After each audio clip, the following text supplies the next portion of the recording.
Welcome to another dimension, a dimension of insight, a dimension of understanding. You are entering a place where reality collides with truth. There are no limits, there are no boundaries. This is Off-Planet Radio.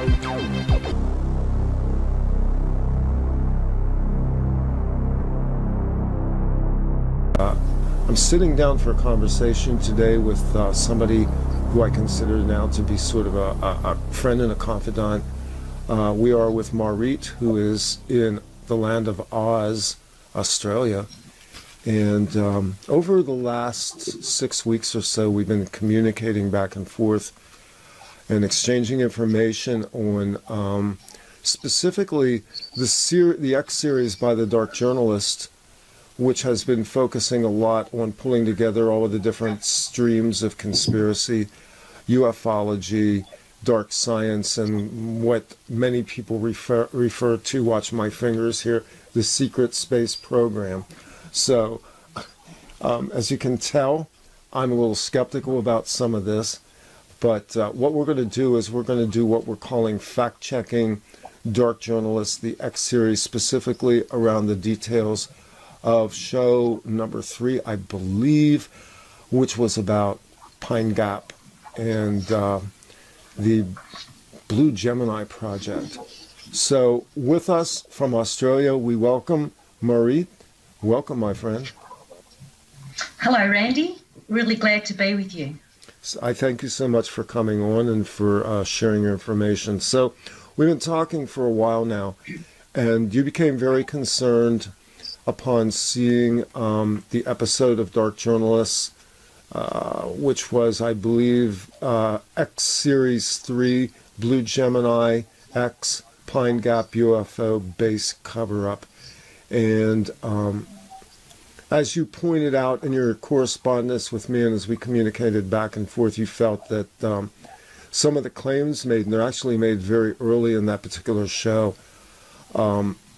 you were factually incorrect, and in some cases it appears as though information is missing or distorted in certain ways. So I'm going to let you kind of unpack the narrative from your side, and you go wherever you want to go, Marit. Okay. Well, I was just hoping before we actually got on to the specifically the Pine Gap material that DJ presents, if I could explain a little bit about how I actually stumbled across it and Sure. why I actually watched it, yeah? Absolutely. So initially I was actually, because I do a lot of research and I look at what people are talking about on the net and on YouTube, I stumbled across Dark Journalist, and I initially found some of his shows and his information really interesting, but I wasn't actually particularly familiar with a lot of the subject areas, the mystery schools and so on. And then I actually began to watch, it was episode 28, and it was called X Protect. And he was, look, I've been sitting back watching and grappling with his information, grappling with how to respond to this, because I knew that a lot of what he was putting forward wasn't based on fact, it wasn't properly researched, and he was putting forward incorrect and inaccurate information. So I decided, right, I have to challenge this. It was almost like a public service, to just set the record straight. And because I was born in Finland, and so I know a lot about the Sami people and the Finnish people. And in that episode 28, he was attempting to suggest that what he called Laplanders may have been recruited by X-Protect agencies because of their ability to use astral projection and magic to become the Men in Black, right? Right. So, and I just thought, well, this is, all the stuff he was saying was nonsense, really. Dark Journalist didn't know that the indigenous people of Lapland are called Sami people. He called them Laplanders. Now, that's both inaccurate and also offensive to them. And then he went on to attribute several stories to the Sami, which were actually about the Karelian Finns. So they're completely, different people. So, because of my study of this area, I knew that some of the stories he told were inaccurate. So, but to actually understand how he could have made this, how he could have been confused by this, and it's easy to do if you actually don't do thorough research, but you have to know a little bit about Finnish history to be able to refute those claims. So I'm just going to, if I can, just for a couple of minutes, give a bit of historical context. Absolutely. Please go ahead, because there's a lot of this I don't know as well. And you are in a unique position of being a Finn in Australia, which makes this extremely interesting and qualifies you totally. Absolutely. So anyway, prior to 1809, the country which is now known as Finland had actually been under Swedish rule for over 600 years. And so this Finland was a group of provinces or regions that had no real national identity, even though they were a distinct people with their own language. And interestingly, the language is unrelated to the other Scandinavian languages, and no one can really explain how that happened. So from 1809 to 1917, it was then part of the Russian Empire. So Finland, the country we now know as Finland, had been under Swedish rule and then Russian rule. And it wasn't until actually 1812 that Helsinki was named the capital, and 1917 that it actually gained independence from Russia. This can actually complicate your research, because before 1809, Finland can be referred to as Sweden or Swedish territory, and sometimes some areas of Finland can be referred to as part of the Russian Empire, right? So when DJ makes his claims regarding the Sami, who he refers to as Lapps, he tells some stories about, there was one story in particular, I don't know if you heard it, about Ivan the Terrible, who was the Tsar of Russia from 1547 to 1584. Now, Dark Journalist tells this story about how Ivan had feared and respected the Lapps because they were considered to be wizards who could control the wind and had other magical powers. And he talks about how Ivan had decided not to invade their territory, but instead made a deal with them that in return for not conquering them, they would give him 3 of his best psychics to take back to Russia with him. Now, DJ should have done some deeper research here, because, back to Finnish history, the area of today's Finland, in the 13th century, the area of Karjala, which is where my mother was born, was split east from west. Now, the east was controlled by Russia and the west by Sweden. So the region of Karjala had 2 sides whose cultures kind of evolved separately. Now, while the west aligned more with Western cultures and Sweden, the east retained its own culture, folklore and shamanic practices for much longer. And they remained fairly isolated and kind of came to be known as a people of their own, really. Now, my mother was born in this region, and she can trace her family tree to a radius of about 80 kilometres or 50 miles from her birthplace for at least 800 years. So you can see they didn't get around much, so they were quite isolated. Now, because of this relative isolation and the confusion over the naming of the tribes, stories about the Finns and Sami are sometimes mixed up. So back to DJ's story about the Lapps and Ivan the Terrible, and how he incorrectly attributes a story to the Sami rather than the Karelians. Now, if anyone's interested in this story, there was a paper written by Will Ryan, who was a professor of Russian studies at the University of London. Really interesting, actually. It's called Ivan the Terrible's Malady and Its Magical Cure.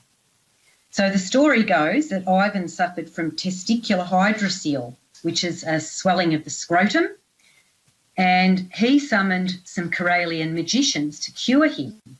Ivan believed he'd been conceived with the magical assistance of Karelian witches employed by his own father, who may have actually suffered that same malady. Also, when Ivan was close to death, he again summoned some Karelian magicians to his bedside. So dark journalists claim that Ivan sought Sami magicians is incorrect. They were Karelians, not Sami. So he claims that Sami were feared and deemed wizards was actually about the Finns, and the Norse sagas are the source of those stories, and they were referred to them in they were referred to actually as the Fen and the Fenni, and so he actually got all that wrong. So he was talking about the Sami as being the ones involved in that story, whereas they were actually the Karelian Finns. And also in the Norse sagas, it told about how the Vikings were reluctant to cross a Finn because it was believed they could control the wind and sink their ships. Now, the Finns were all well known for their willingness to engage in battles when it was necessary, whereas there are no battles involving the Sami have ever been recorded. So all that information, you can see how he got mixed up, because he's just kind of cherry-picked a few stories and attributed it to the wrong people.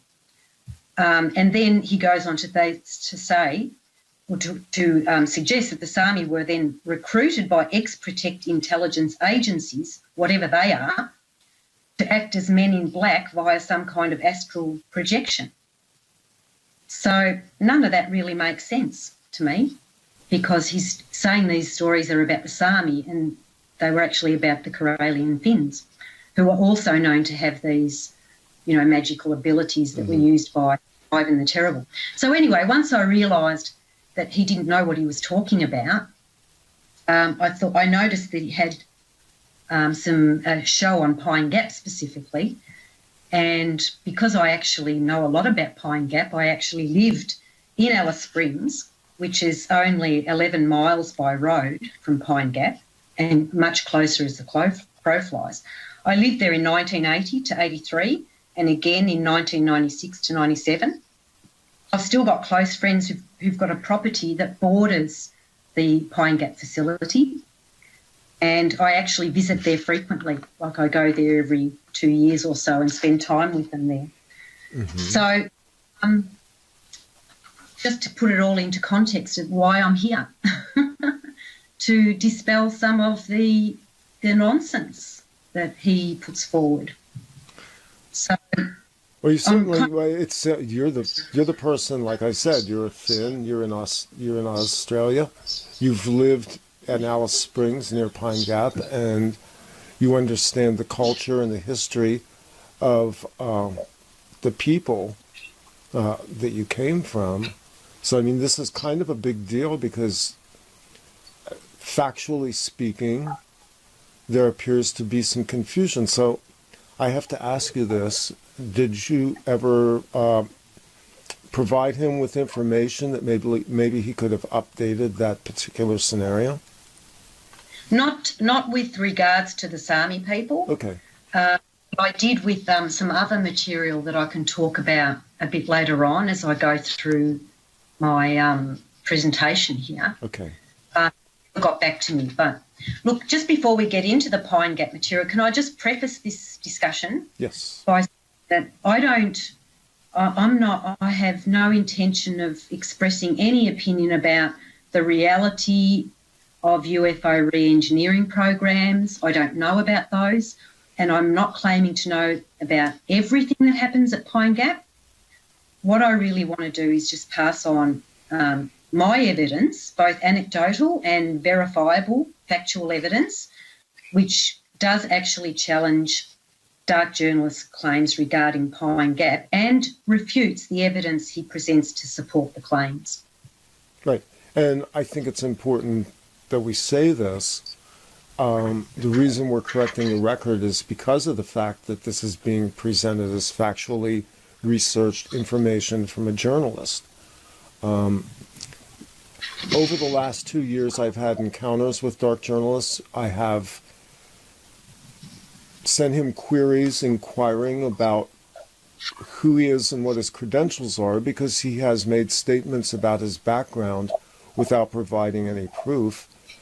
And he became, let's just say, a little elusive with me when I openly published a letter that I sent to him.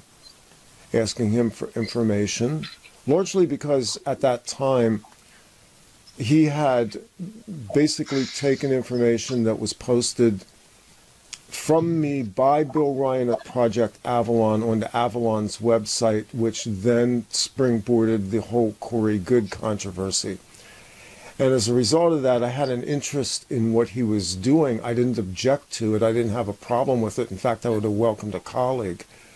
But what happened in the course back and forth between this was the narrative of the whole debacle with SSP, Corey Goode, and two faction groups that are basically contesting each other for rights to the term secret space program and events around secret space program became very hostile and contentious, and dark journalists stepped into it and distorted the field by putting information out again that was, I would say, designed to confuse rather than inform people about what was really going on in that. And for my listeners, you know the background on this, or you can check it. There's 2 shows on our YouTube channel where we talk about this. So I don't want to belabor that. I just want to say that this isn't an act of aggression. It is an act of truth in what we're going to put out in this interview. Yeah, well, I mean, if you know that someone's out there publicly, and he's got quite a few listeners, and he's actually presenting inaccurate information. I know that, and I had access to proof. I mean, it's taken me a while to get all this together, but I just had this determination because I just wanted to, challenge some of the things that he was saying that I knew were actually inaccurate. And I felt it was almost like, as I said, a public service. Mm-hmm. Yeah. I think when we look at, the X series, we have to bear in mind that this is branding, that this is basically a way of tagging certain information and conforming it into a package that people can digest. And that's marketing, that's not research, and that's not journalism, in my opinion. So what you bring to the table will factually inform the areas we're going to talk about, and then to our listeners and viewers out there, you decide for yourself. Yeah, absolutely. Caveat emptor. I can provide the sources, for these. Actually, we've got some documents that we're going to share as well. We have documents that we're going to share, and we will provide the documentation that you have put together as public service when the show goes out. Great. Okay. All right. So we'll get into the Pine Gap information now. So I'm actually going to be referring to the Dark Journalist X series. I call them episodes.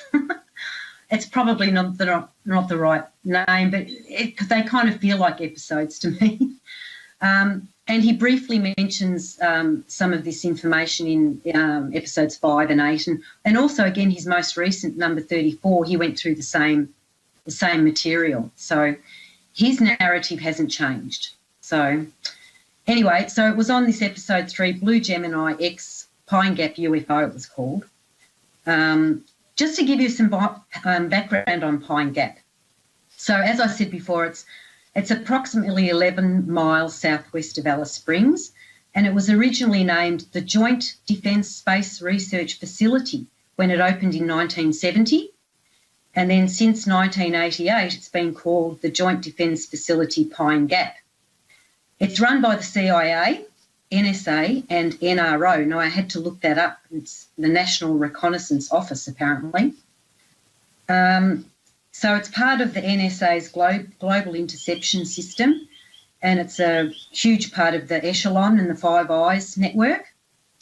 And its functions include signals intelligence collection, control of US spy satellites, monitoring of heat emissions from ballistic missiles, signals for anti-missile and anti-aircraft radar, transmission for satellites, and the microwave emissions from telephone calls. So it basically does suck up all the communications, and then goes into storage with the NSA basically. Now, Snowden also revealed that Pine Gap's role was in the Afghanistan and Iraq wars after 9/11, and it had a role in US drone strike programs and also in its collection of global internet and telephone conversations for the NSA. So that came out with Snowden. Now, DJ complained. I'm just going to call him DJ for short. Is that all right? That's perfectly fine. That's good shorthand, yeah. We'll do it like that. Yep. So DJ claims that Pine Gap has been operating and protecting the UFO file since 1967.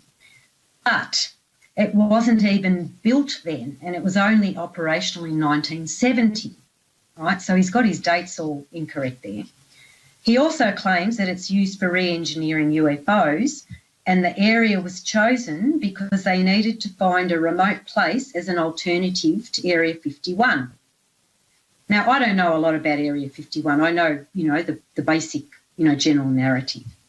Now, if we go to the screenshot, the first one, which is a map, it's a Google Maps screenshot of the Alice Springs area. All right, so if you actually have a look at a map of the area he's referring to, you'll be able to see Pine Gap is there marked with the red. Can you see that? Yes. Yeah, okay. So that's Pine Gap. Now, if you have a look towards the top right-hand corner, you'll see Alice Springs. Yes. Okay, so that's approximately 11 miles by road, right? Now, Alice Springs is a town of approximately 25,000 people. Back in the 70s, when Pine Gap became operational, there were about 15,000 people living there. It has a very busy commercial airport, only several miles as the crow flies away. You can see it on the map. If you look horizontally across to the right, you can see the airport there from Pine Gap. Mm-hmm. Penallen Airport, it's called.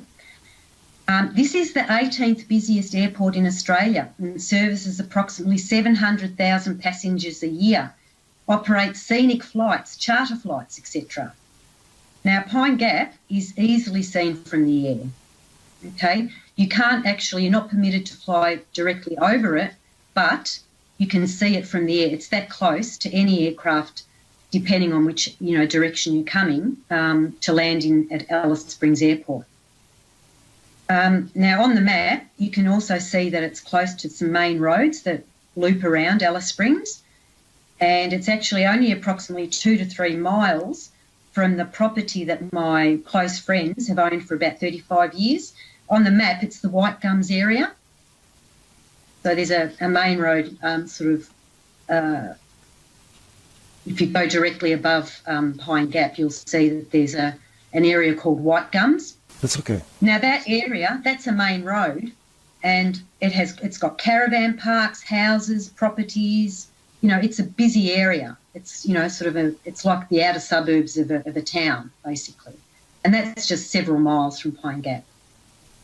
Now, if you have a look at the second, the photo, which is a photo of the McDonnell Ranges, if you can get that up, it's a photo that I took on my friend's property. In mine, it was numbered number 2, and it's a photo of some ranges. Okay, well, if you have a look at that photo, I actually took this photo myself, and you can climb that ridge there, and you can see it's not that high. So you can climb that ridge, and you get a clear view of Pine Gap. Now, Alice Springs is surrounded by these ranges, the McDonnell Ranges, and there are many vantage points that you can scramble up and get a clear view of Pine Gap. Now, my point with all this, with those two maps, is that it is not remote. Even though Alice Springs is a remote town in the middle of Australia, it's actually a big tourist destination, and Pine Gap's clearly visible from the air and from the ranges. So if there's some sort of, UFO activity going on there, it's not that remote. They could have chosen much better places, which I can talk about a bit later. But anyway, so that's my point about DJ's claim that they chose that area because it was remote, and away from the public eye. So I'll move on to the next point. DJ also claims that there's what he calls an ultra room at Pine Gap that no Australian can enter. Now, I couldn't find any reference to something called an ultra room. I think he's made that up. You're saying ultra as in ULTRA, ultra. As in MK Ultra, yes. Okay, all right. That's He made that name up himself. Mm-hmm. But I couldn't find any reference to an ultra room, right? But anyway, according to a guy called Desmond Ball, who's an Australian defence academic, he did a comprehensive study called Canberra Papers on Strategy and Defence. He talks about 3 areas in the spy network of Pine Gap. The first one is a satellite station keeping section. The second one is a signals processing station. And the third one is a signals analysis section. Now, Australia was only barred from the last one, which was the signals analysis station, until 1980. You can find articles on the net about this secret room saying that only one Australian had ever been allowed in, and that was a former leader of the opposition party of Australia called, his name was Bill Hayden, from 1977 to 83. So Dark Journalist has got that part of the story right, but that was only until 1980. And Desmond Ball states that currently the Australians are only barred from the US cryptographic room, and the US is correspondingly only barred from the Australian cryptographic room. So that part of it is inaccurate as well. And plus that was only till 1980 that we couldn't go into, access all areas. So now I want to go into more specifically some of his claims that Pine Gap is being used to re-engineer UFOs. No, I said I'd be interested to hear the proof on that claim, and I don't know that you can provide that. Well, it is in the Desmond Ball papers. It was quite a lengthy investigation of what goes on at Pine Gap. Do you want me to give you that reference again? Yeah, go ahead and give us that reference again. This isn't material that I'm aware of. Okay, so his name is Desmond Ball, B-A-L-L, and he's an Australian defence academic, and he wrote a comprehensive study called Canberra Papers on Strategy and Defence. And he goes into all the aspects of Pine Gap and how it operates and, the different areas and so on. Okay, so is that material that Dark Journalist is citing in his work? No, I'm citing it to say that... Okay, all right, I wanted to be clear about that. Yeah, because he's saying that, Australians can't go into, this secret ultra room. Well, I can't find any reference to an ultra room. There was one room, and that was only in 1980 closed to Australians. And currently, the only rooms that Australians can't go into is the US cryptographic room, but they also can't go into our cryptographic room. So it's kind of a mutual... I guess that's where they're decoding things. Well, it would make complete sense that neither party would let the other side into their cryptographic room. That's extremely high-end NSA operations. Yeah. But as for the existence of an ultra room, do we know where Dark Journalist ever found that sighting, or is that part of his so-called stealth archives? No, he doesn't. He doesn't give any cite any source. I would have thought that. He just calls it an ultra room. I don't know where he got that from, because I can't find any. Well, that's reference branding. That's part of the script. That's what I thought. Yeah, I'm not being facetious about that. No. It's a ripping good story. So the next thing is, so in that episode, he claims that there's a military base in Australia that services Pine Gap, and it's called Prospero. Now, this is where I actually got in touch with a duck journalist, and I've sent him 2 emails to ask him, or to say, look, there is no base in Australia called Prospero, and if I'm wrong, could you please tell me where it is? And I never heard back from him. So I'm still going to maintain, unless someone, proves otherwise, there is no military base in Australia called Prospero that services Pine Gap. What is the name of the base again? How do you spell that? Prospero, as in Shakespeare's, Got it. Okay, that's what I thought you said. Okay. Now, this is important because it feeds into narrative about Shakespeare is actually a meme that runs throughout his narrative in this X series, so that's part of the encoding. So we're refuting on the record that there is no base called Prospero in Australia. Well, as far as I can find, I'm willing to be proved wrong, but I've done extensive research, never heard of it, can't find any mention of it whatsoever. Got it. Okay. He didn't return my messages asking for more information, so I'm just assuming he doesn't have any, right? So, as I said, I'm willing to be proved wrong. So, anyway, there was a British satellite that was launched from, we've got this Woomera rocket range in South Australia, and that was called Prospero. That was launched in 1971, and that was a British satellite. But there's no Prospero military base. So I'm not sure, why he's... Well, it's important to his narrative later on, which I'll explain, that there's a Prospero base. Sure. So anyway... Now, this, as I said, it's crucial. This claim that there's a military base called Prospero is actually really crucial to his narrative, because he's saying he maintains that Pine Gap got its name after a quote from Shakespeare's The Tempest, right? A quote that Prospero, and he actually, are you familiar with The Tempest? Mm-hmm. Mm-hmm. Yes. Well, Prospero was like a magician who shipwrecked on a new world kind of thing. So there's a lot of mystical kind of allusions and so on in that play. Mm-hmm. Mm-hmm.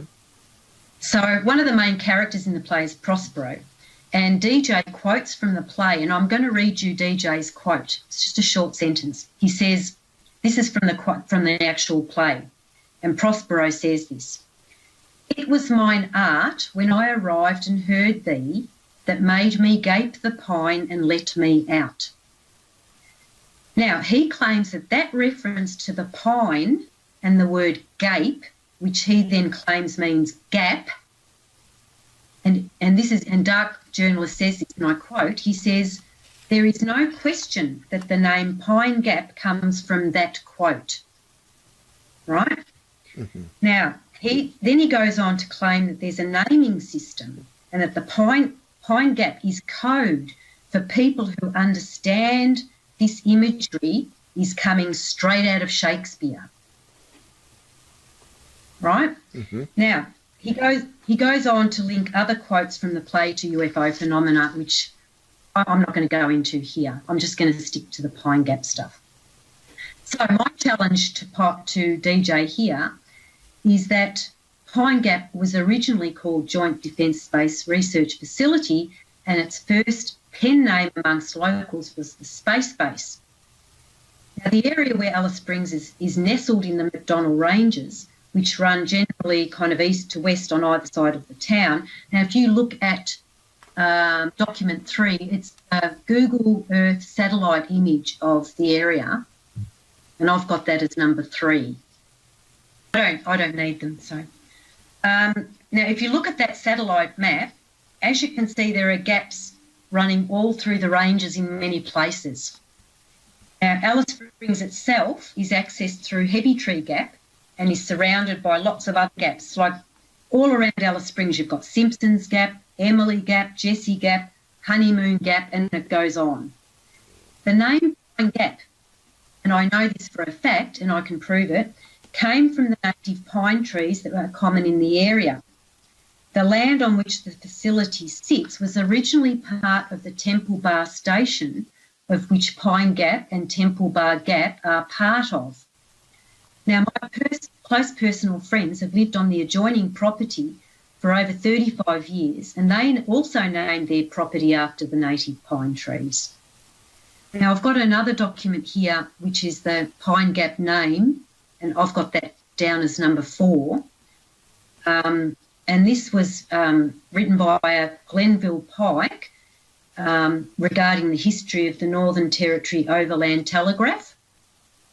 And that was that really long document I sent you, which I couldn't isolate the two pages. So this was a paper that was presented to the Royal Historical Society of Queensland by President Commander Pixley. Now, if you have a look at the first page, which is page 95 in the document, I just wanted to show where this came from, just to, to cite my source on this.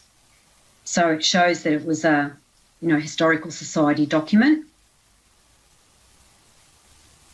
And then if you look at page 110 of the document and the last paragraph, Mrs. Purvis, who's an Alice Springs historian, tells how John Ross, who was an explorer, discovered the springs, as in water springs, which they later called Alice Springs.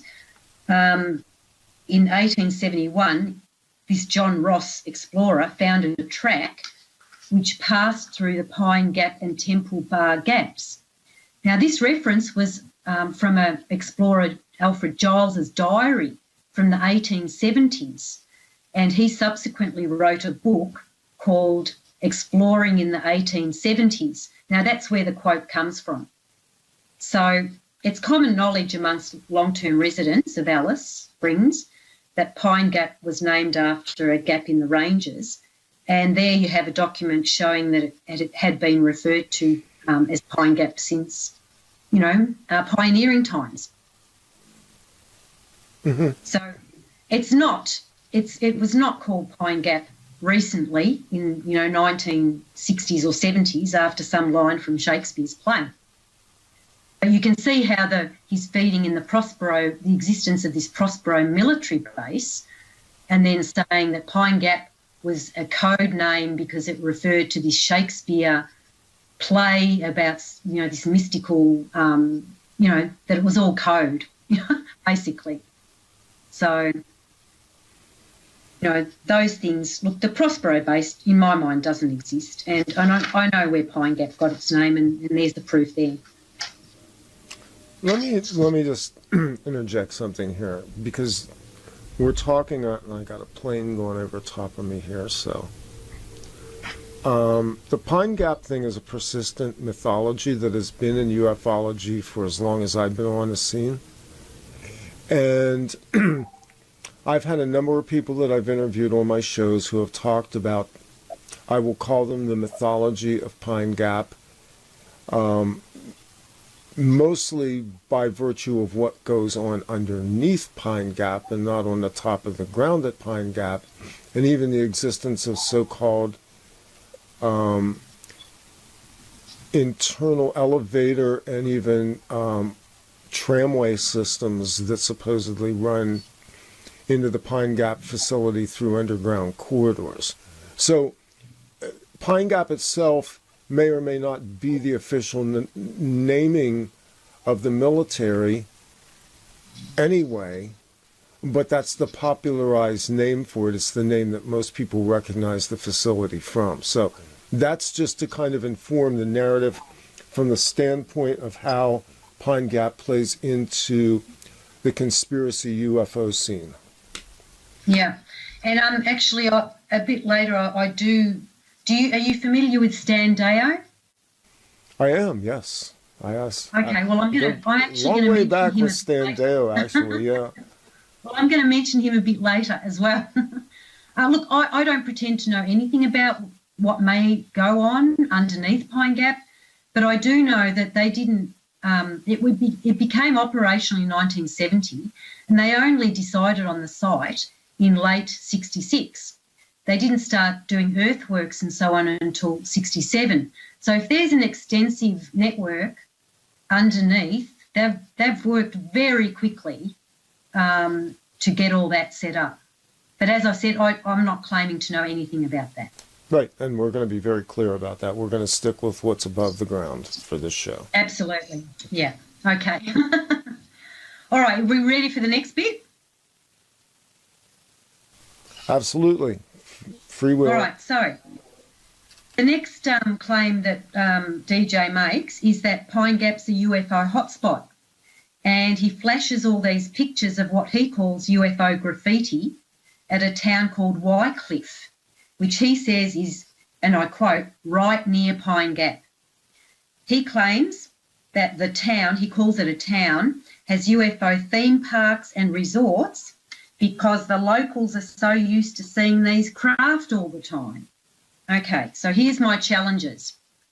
The place is called Wycliffe Well, okay, and it's approximately 380 kilometres north of Alice Springs, so it's nowhere near Pine Gap. It's interesting that in a subsequent show, I think it was episode 8, he says that he was corrected about its location and then goes on to say it's about 100 miles north of Pine Gap. Now, I saw him being corrected on the live chat by an Aussie who was actually on the live chat, saying it's approximately 400 kilometres north. So why then doesn't he give the correct information? You know, it's easy to check the location of this place on the net, but he says, 100, even though he was corrected that it was closer to 400. So anyway, it's nowhere near Pine Gap.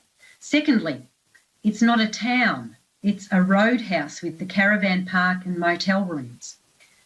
The guy who set it up was an Alice Springs local called Lou Farkas, and he spent approximately $4 million in 1985 as a tourist attraction, hoping that people heading north to Tennant Creek and Darwin would stop there.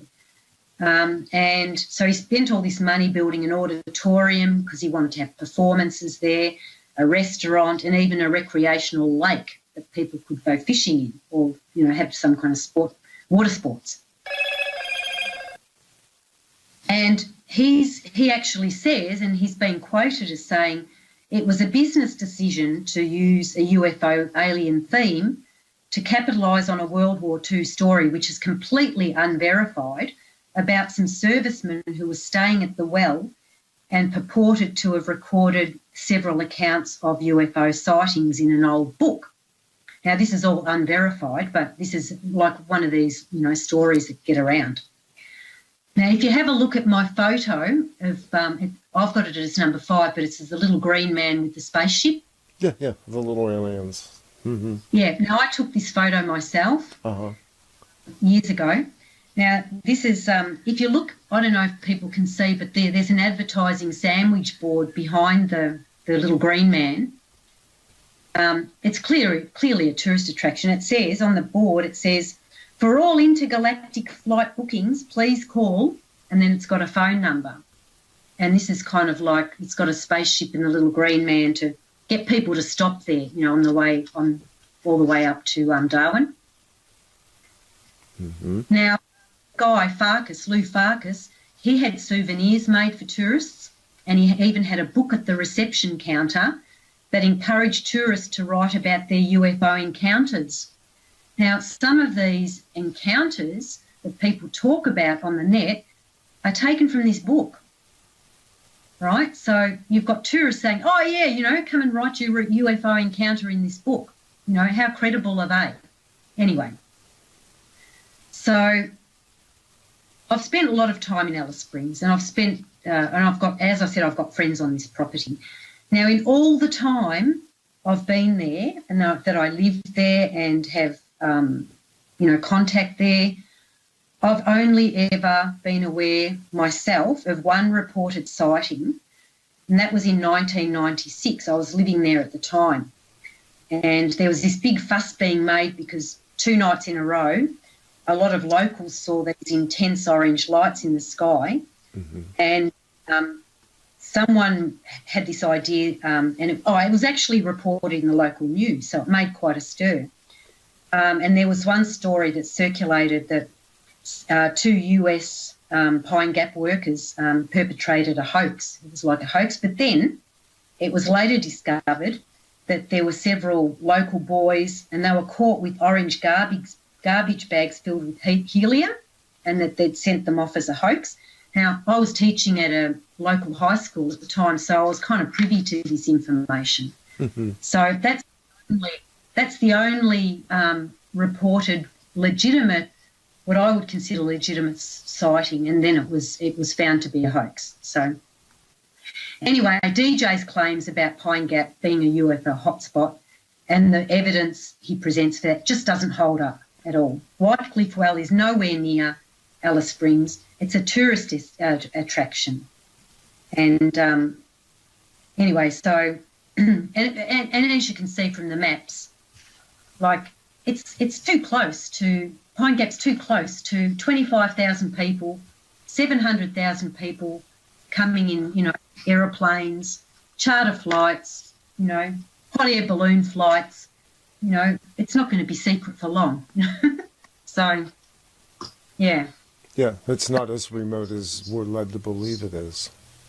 No. I mean, nobody's flying aircraft, a commercial or private aircraft, over any base installation in any Western nation that I'm aware of. I live near 5 bases here.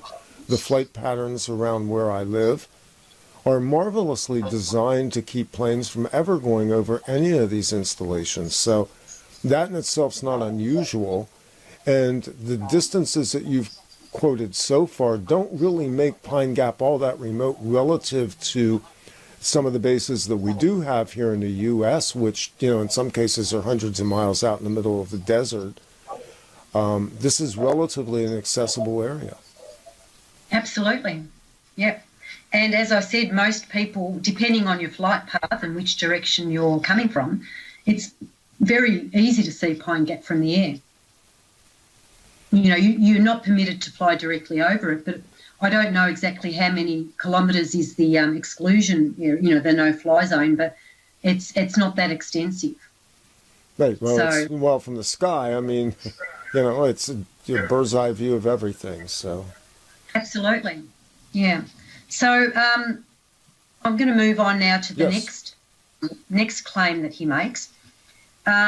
And this is one that you might actually have some input into because it concerns President Nixon.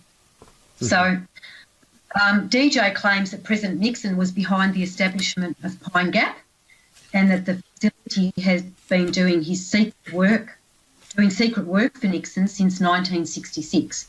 Now, again, it wasn't operational until 1970. There weren't even any buildings there until 1967.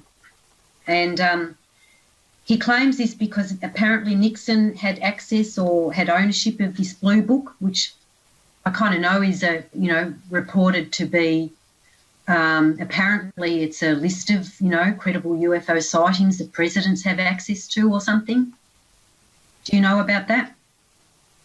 The presidents are briefed on certain issues of national defense interest, and then there are numerous grades of intelligence operations that are above top secret or above cosmic or any of the other classifications that we know about. So presidents have traditionally been kept in the loop on some level. There's been stories out there about Kennedy. In fact, there's been stories out there about every U.S. president since the Second World War and even before that inquiring about UFOs. And we have to remember that UFOs just mean unidentified flying objects. It doesn't necessarily mean they're intergalactic space voyagers. So there's a lot of rubric and mystery around this that when you boil it down, it gets real simple. Nixon probably did have a legitimate interest. I think they all did in wanting to know what was going on with these projects that were being run in the background. Yeah. Okay. So anyway, but my challenge is that obviously the Pine Gap wasn't there in 1966. The actual site wasn't even chosen until 1960. Right. The digging and the earthwork began at the end of 1966, and the buildings were constructed in 1969, and the place became operational in 1970. So none of that lines up at all. He also claims that Nixon was intending to announce a free energy initiative in 1975 centred around research on electromagnetic propulsion, and claiming the secret research and development for that was occurring at Pine Gap, and that Nixon was hoping to make oil obsolete. Now, what do you think about that? Wouldn't Nixon have been in the pockets of the oil men, or was he really going to announce a free energy initiative? I don't know enough about US politics. Nixon was being run by Henry Kissinger, who was in the employ of the Rockefellers, the Trilateralist Commission. I don't think they were enemies of the large oil oligarchs. Yeah. Well, I think Nixon would have found himself in a lot of trouble if that was his agenda. I don't think he would have ever made it to the presidency, first off, and secondly, he wouldn't have had any funds, because who do you think funds presidential elections in the U.S.? Through their shell companies. Exactly. So. Yeah. So anyway. I will say this. Most of the legends around Nixon are kind of murky, as they are most presidents. In Dark Journalist's case, he was interviewing the late Robert Merritt, who was some kind of insider or claims to have been an insider inside of the Nixon administration. And he's the one that made the claims about Nixon's involvement with free energy. Nixon was nobody's ever going to release free energy who's part of this system. Well, that's what I would have thought. Yeah, no, it's not going to happen. I know people that are developing and have developed devices, and I know what's going on in the background with the development of things like zero-point energy. And quite frankly, right now, there's no way to get them out, because they will be suppressed, shut down, they will kill them, they will burn their laboratories, and they will suppress all of the documents pursuant thereof. So it's not going to happen. Yeah, well, that's exactly where I'm coming from, asking you that question. Yeah. So, all right, so now to DJ's evidence for his claims regarding Nixon. Now I'm quoting DJ here. He says, there is a series of articles in The Nation, which is a newspaper, and a number of stories about UFO development of Pine Gap. I can't go through all of them now, but I want to grab at one here. In the 70s, there was a newspaper that made a report. I'll show you the article So that was, so he actually flashes this newspaper headline on screen. Now, I've got that and I'm going to show it to you in a sec, but before we do, I need to correct his statement here. The newspaper was called The Nation Review, not The Nation, and there was not a series of stories, just one. Now, I've spent a lot of time going through the archives, and I've corresponded with permanent staff members who worked at that paper in the year that story was published. Now, I'm saying, DJ, Dark Journalist, if there are more stories or indeed a series, please let's see them, because I could only find one. So DJ flashes this news story briefly on the screen. You can only really see the title, which says Pine Gap does sci-fi research for Tricky Dick. He says he's going to get his hands on a copy of it. He mentions this again in a subsequent show. Now, that was either 5 or 8, but obviously he still hasn't managed to get a hold of it.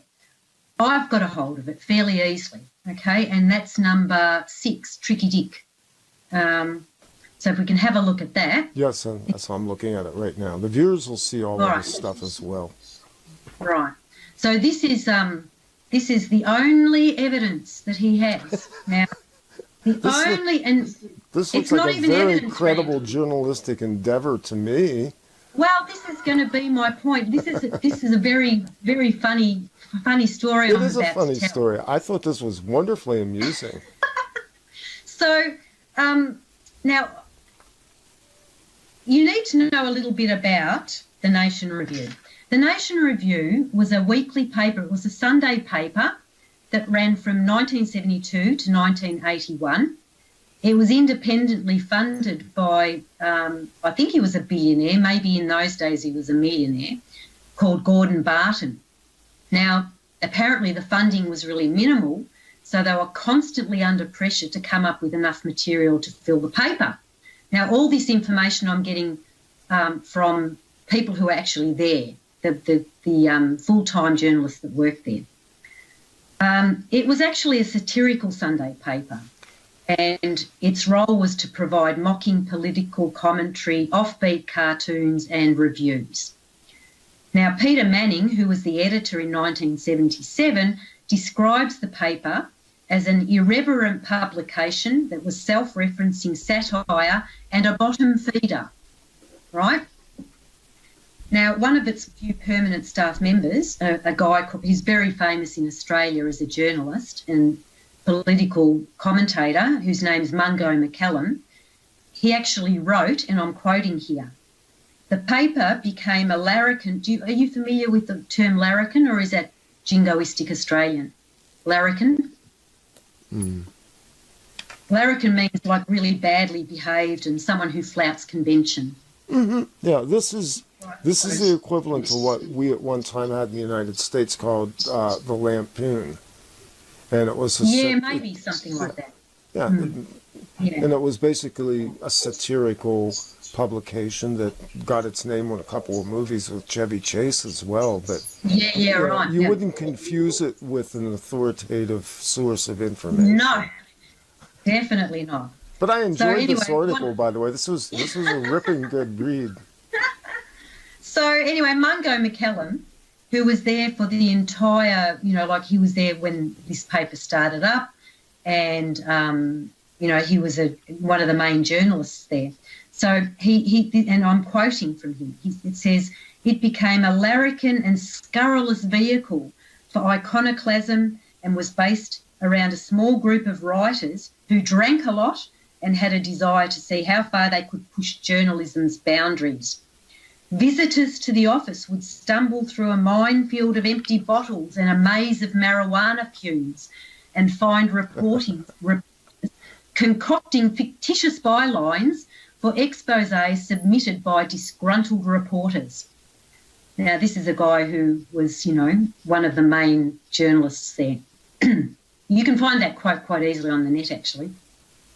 Now, in my communications with another permanent staff member, he disclosed that all the journos, there were only about 4 permanent staff members in that paper. Mm-hmm. He disclosed that all wrote under several different names because they didn't want the paper to appear to be run by a mere handful. So pseudonyms were common. He himself had to write 7 stories one week under different names when some of the reporters didn't come through. So, keeping in mind our understanding what sort of paper the Nation Review was, let's actually have a look at the newspaper article. So, the article appeared in a column called Spying Around and was published in May 1974. So, it was a fairly regular column. And look, I'm not going to go through the whole story, but for instance, in paragraph 1, it says, it talks about Alice Springs. They've managed to keep this, secret, the most unbelievable research project in the world. Unbelievable being the operative word there, I think. And paragraph 2, it talks about 1966 again, which those dates aren't possible. And then it claims that Nixon he was about to announce that 1975 was his target date for the completion of the project, but there had been some kind of complications with last-minute flaws to the vehicle they were working on and so on. Now, in that third column, it claims that personnel were implanted with hypnotic and post-hypnotic keys prior to the acceptance into the project. Now, look, so it's clear that this is the only source of DJ's claims regarding this secret work being done at Pine Gap by Nixon. The problem is, despite his claims of a series of articles, it's the only one I can find. And, as I said, I've gone through the archives. So he's basing his evidence on a less than credible paper and one article with no citations or any shred of evidence. It's clearly a satire article, and this was confirmed to me by a permanent staff member.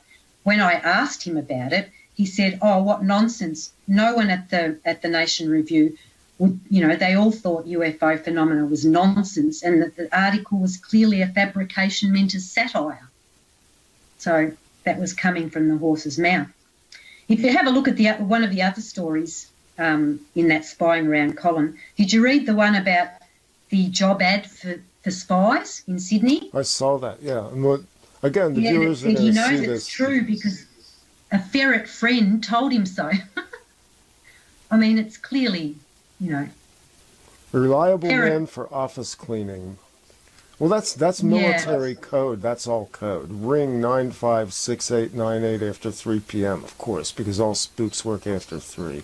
Right. Okay. Yeah, this reminds me a little bit of underground newspapers I did when I was a journalism student. Yeah. Anyway, but his ferret friend told him it was legit, so he knows it's true, right?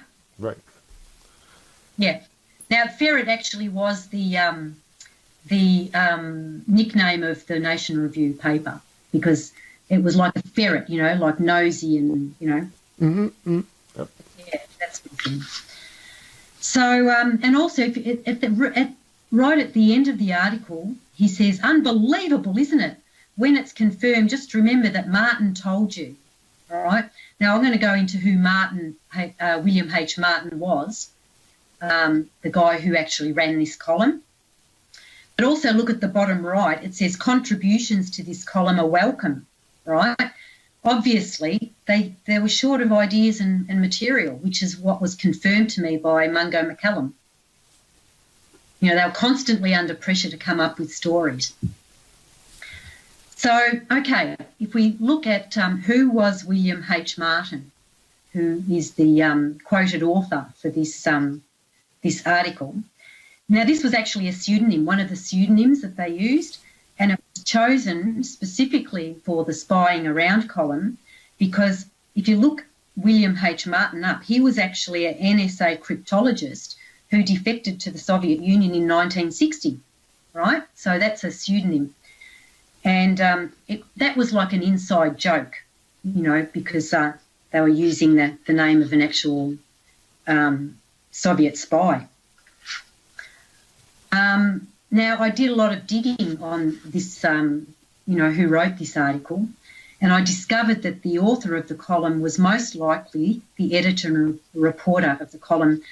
His name was Robin Howells, and he wrote under that name, and I reckon he was short of material myself.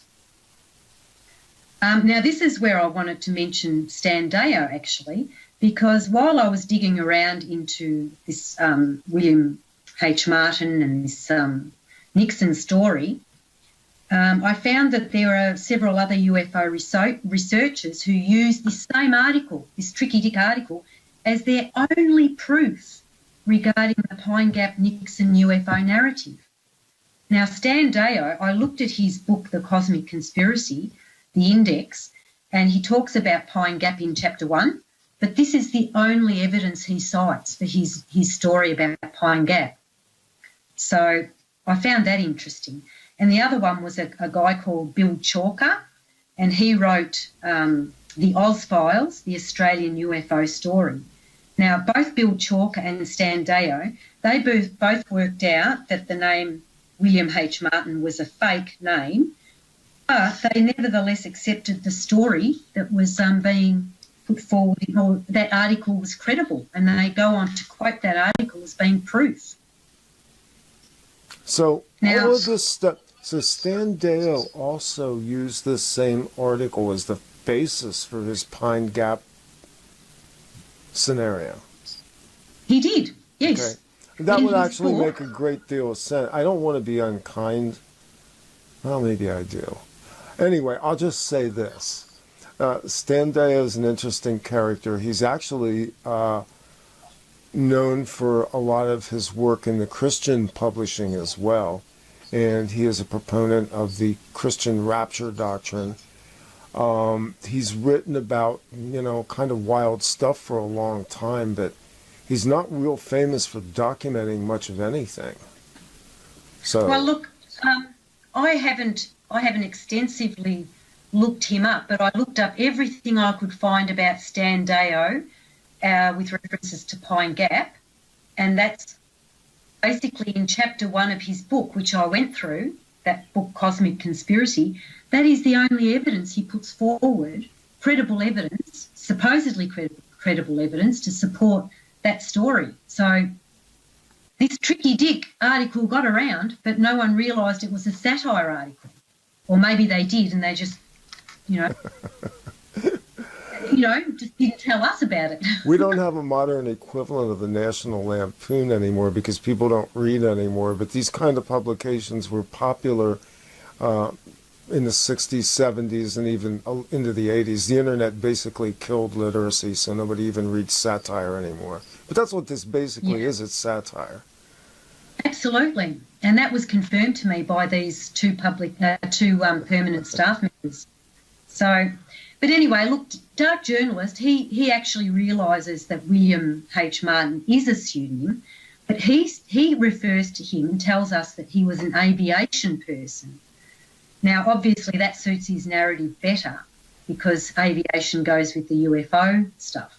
But William H. Martin was actually an NSA cryptologist, right? Who defected in 1960 who defected to the Soviet Union, but in 1960. And he became the nom de plume for this satirical article that, this is great. So, anyway, look, I'm not saying, the Nation Review was actually a very popular paper amongst left-leaning. I love stuff like this. I grew up reading Mad magazine here in the U.S., so what can I say? Well, they did have some good stories, but it was mainly opinion pieces. Well, this kind of newspaper in the day, because we had them here in the U.S. too, they were there for amusement. People bought them because we still have them here, the tabloids and things like that. This was kind of a tabloid publication. Yeah, I mean, they had some serious writers. Sure. But, and the National agenda. I'm sorry, I talked all over you there. So no, that's okay. Marie. But I mean, I love reading stuff like this, but this is not exactly hard documentation evidence. No, absolutely not.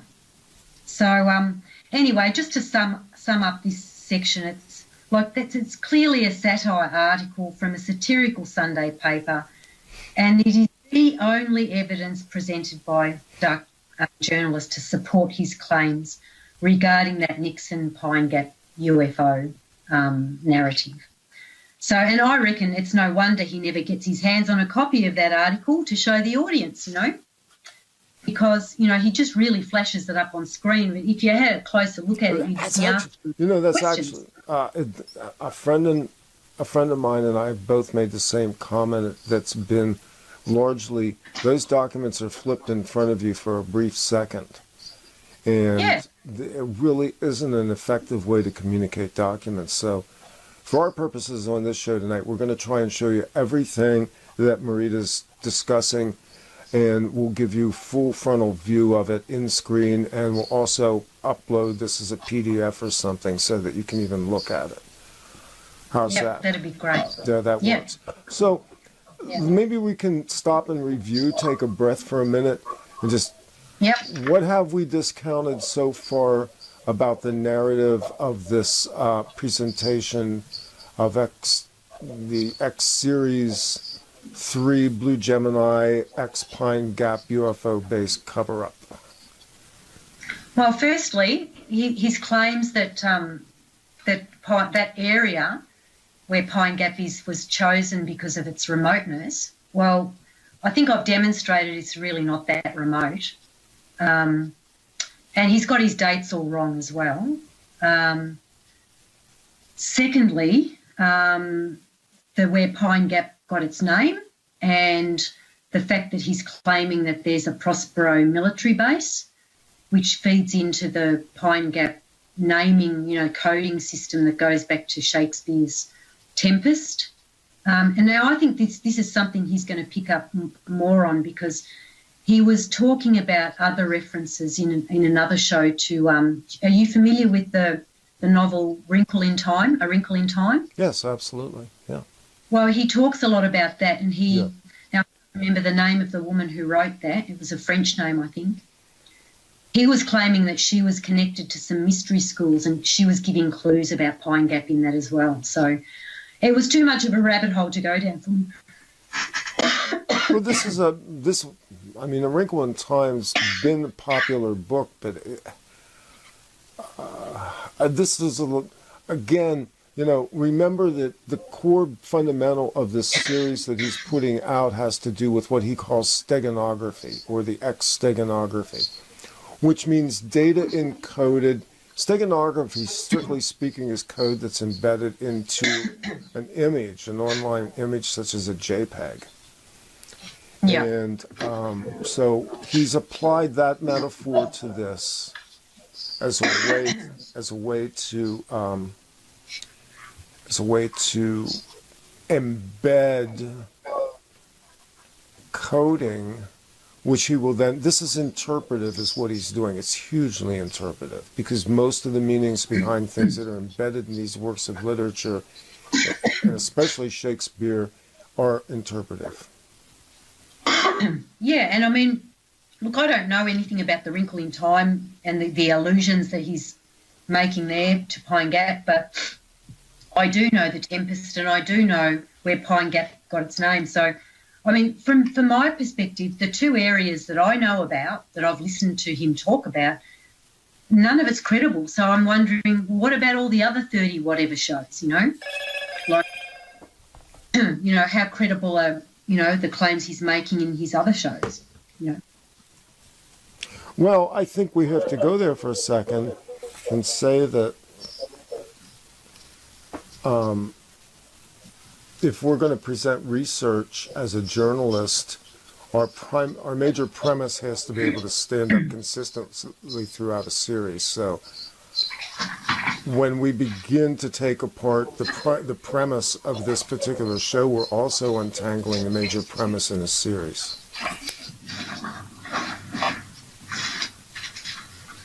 Yeah, well, as I said, because I have actually read Wrinkle in Time. That was a long time ago, and I didn't have time to go through it again, or, I just wanted to confine myself with the material that I was familiar with. But, he does bring this in into the narrative, and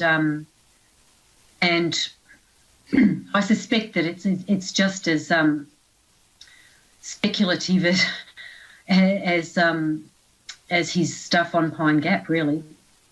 Right, but for the record, too, A Wrinkle in Time was written by an American author named Madeleine L'Engle, or L'Engle. Oh, okay.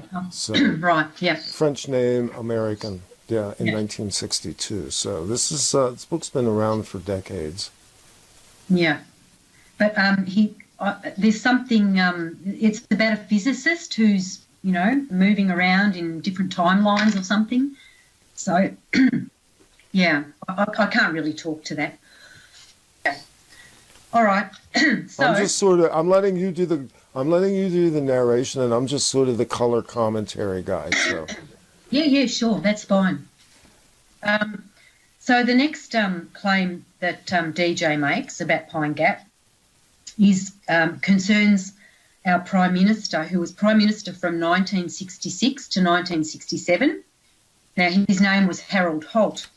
Yes. DJ claims he was assassinated because he wanted to close Pine Gap. Now, I'm quoting from DJ here. He says, after he was elected, the US came across immediate resistance from Holt, and he's the guy in 67 who says, I don't want to do this. Right, so he's claiming that as soon as Harold Holt got in, he's saying, no, we're not going to do this. Now, again, there's an issue with the dates, because we're looking at 1966 again.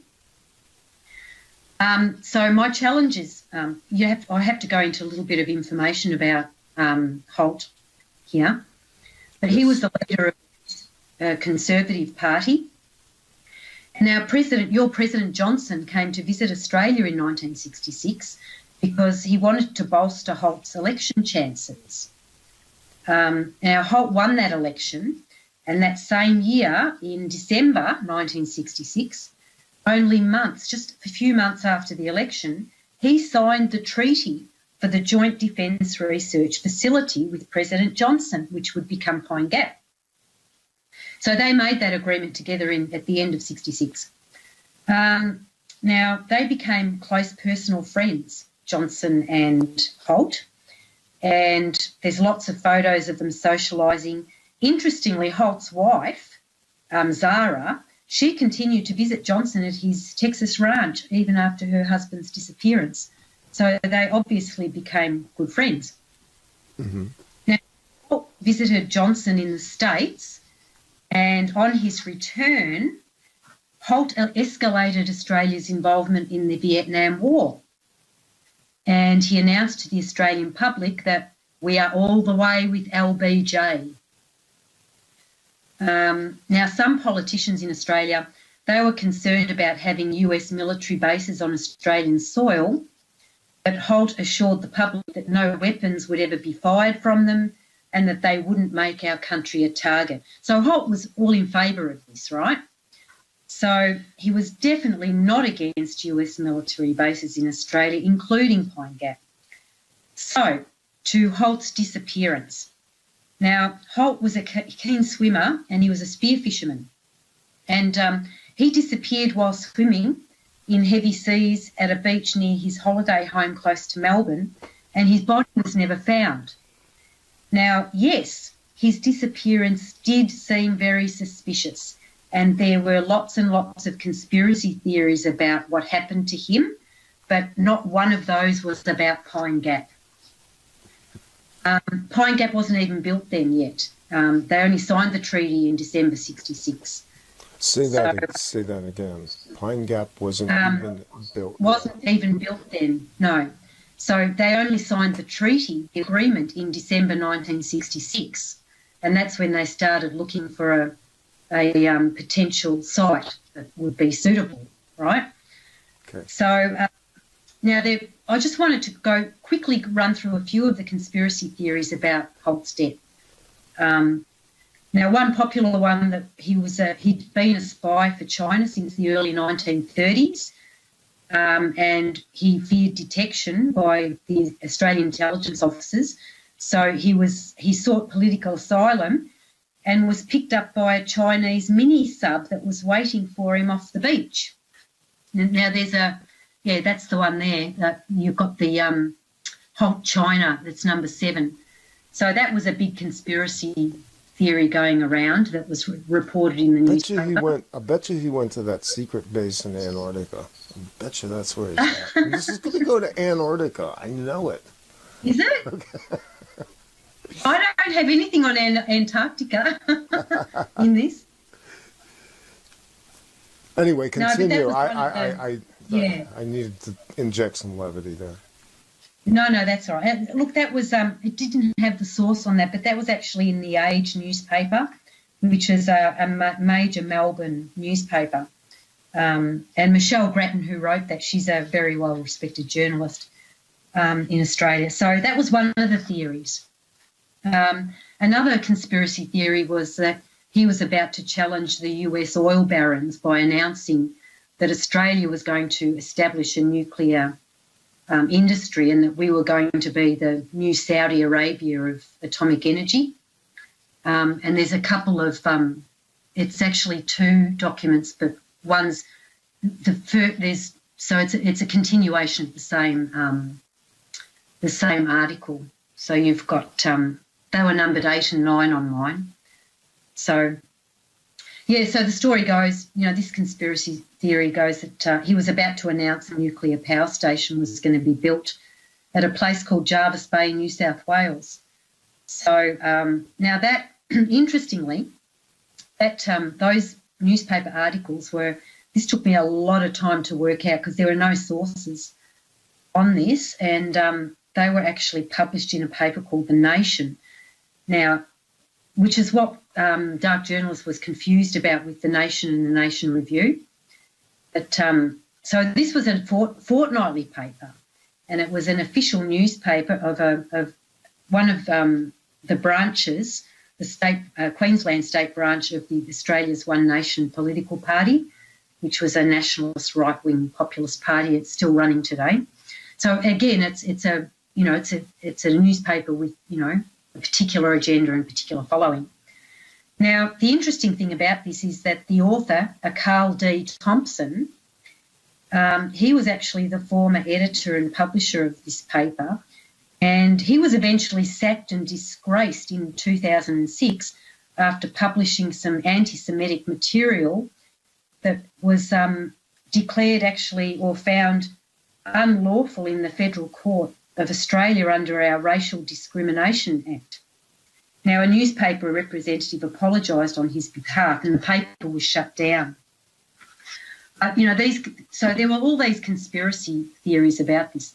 After that Carl Thompson, he took charge of the Brisbane branch of the White Pride Coalition of Australia, and he wasn't viewed very favourably at all. There were all sorts of nasty rumours about what sort of a person he was and what he was involved in, which I won't go into because it's character assassination. But anyway, and then there was another theory too, that Holt had faked his own death so he could run off with a mistress. So you can see there was all these conspiracy theories floating around, but not one of them mentioned Pine Gap or since. So the only theory that Dark Journalist mentions, and he says he's going to give us this man's name and a website. So, sorry, I'll have to retract there. The only reference to Pine Gap being involved or being, a part of Holt's disappearance that DJ mentions is this, there's a guy who's got a website, and DJ says, I'll give you this man's name and his website, but he never actually does. He never comes up with the material. Well, I actually dug it up. And so the theory, and I'll tell you a little bit about the theory and the man. So you're going to fill in the blanks on the information that Dark Journalists referenced but never bothered to source. Yeah. Perfect. Yeah. Thank you. Yeah. So there's this guy called Gary Simmons, and he has a website. And if anyone wants to have a look at it, which is it's a very interesting website, it's called Harold-Holt-Net, and it's very easily found on the web. Now, he was a Navy clearance diver, and he claims to have towed Harold Holt's body to the seafloor the day before he was reported missing. Now, he says he's only got flashes of memory of the operation because he'd been subjected to drug and mind control experiments by government intelligence agencies. Mm-hmm. Now, he claims that he met a man at the shore and was given a body bag which he had to swim with and tow to the waiting fishing boat. Now, I don't know how you do that. You swim towing a body bag. Anyway, he must have been a great swimmer. Anyway, when he got to the boat, he opened the bag and Holt was still alive. Now, I don't know how that is possible either, but anyway. And then he says that he anchored Holt to the sea floor with a tether that was supposed to come apart after a few days so that the body could be found. And he says, that part didn't work. I think I took him too deep, 70 feet. So this is his story. Now, on his website, now it's an extensive website, and it goes into... Give me that website one more time, please, yeah, Marie. It's called Harold-Holt-Net. Now, interestingly, he hasn't... there's been no activity on that by him since, is it 2009 or something? So on that website, there's a lot of... he goes into all sorts of subjects. There's all this, this sovereignty stuff and police stuff, and there's a whole range of subject area he goes into. And one of them is that Holt's disappearance. Now, I've looked at all the stuff on Harold Holt on his website, and there's only one sentence where, he says Holt was murdered because of Pine Gap. But there's no reasons as to why he says that, how he came to that conclusion, no evidence, no commentary other than one sentence. I reckon Dark Journalist, he doesn't give us that guy's name or the website, because if you look at the website, there are a lot of red flags there. So anyway, if we go to, on my list, it's document 10, and it starts off murder, Carl Thompson. And that's a newspaper article about this Gary Simmons, who claims to have towed Harold Holt's body. Former Navy diver reveals role in Harold Holt mystery. Okay. So now that's his story, and that's the only story I could find on it. Now this story, if you have a look, well, actually maybe it's not there, but I found that this was published in that same newspaper, The Nation, in 2004, and was written by who else but Carl D. Thompson, the same guy who was sacked and discredited because of the anti-Semitic material. So this was there's no mention of Pine Gap in this article, by the way, not one mention of Pine Gap. So explain Coral. Say that again about Coral D. Thompson. Who is he exactly? He's the guy that wrote this story about. Let me just go back here.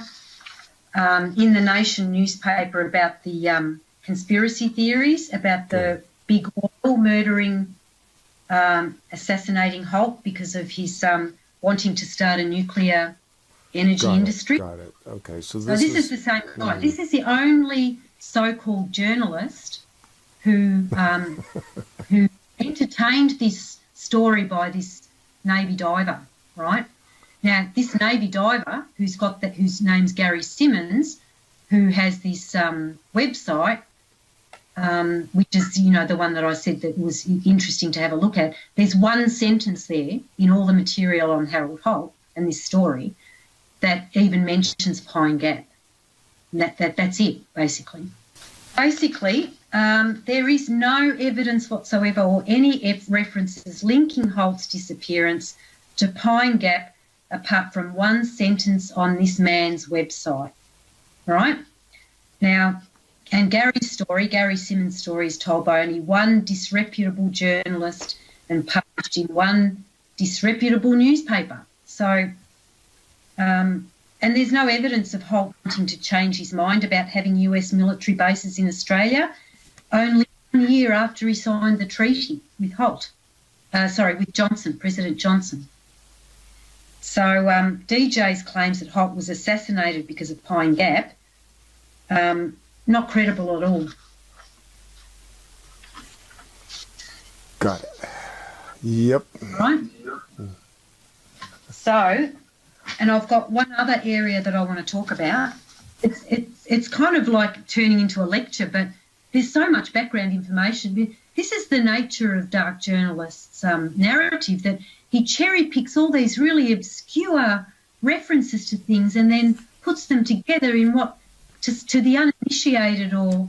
Well, he's admitted this. Could be credible. Let's remember, he's calling this the stealth archives. Yeah. Okay, that's the stealth archives. They're so stealthy that you can't actually find them. Disappeared. So the next one, he says he holds up photos of another Prime Minister we had called Gough Whitlam. Now, he claims that Gough Whitlam, who was Australia's Prime Minister from 1972 to 1975, was dismissed because he was going to close Pine Gap. Now, for you guys in the States, you probably don't know about this, but it was considered a huge constitutional crisis in Australia. And so I have to just kind of give you a bit of background here. When did this occur? When 1975, he was dismissed. Okay. We never got a lot of Australian news, or we never did in the U.S. We rarely hear about Australia. That's tragic. Yeah. Well, so, we say that we're just another state of the U.S. apparently. But this would be kind of like our own Watergate kind of thing, or the impeachment of Bill Absolutely. Clinton? Yeah. Okay, good. So I'm going to tell you the whole story of this. It's quite, I think Australians might find it more interesting than, your people over there, but your CIA and so on were integral in this story. So anyway, so DJ claims that he was dismissed because he wanted to close Pine Gap. Now, even though I'm going to mention Pine Gap, it does get a mention here. It is not the reason Whitlam was sacked, and it was certainly not because of any secret UFO re-engineering that was taking place there. Okay, so just a little bit of background on Whitlam and his election as Prime Minister.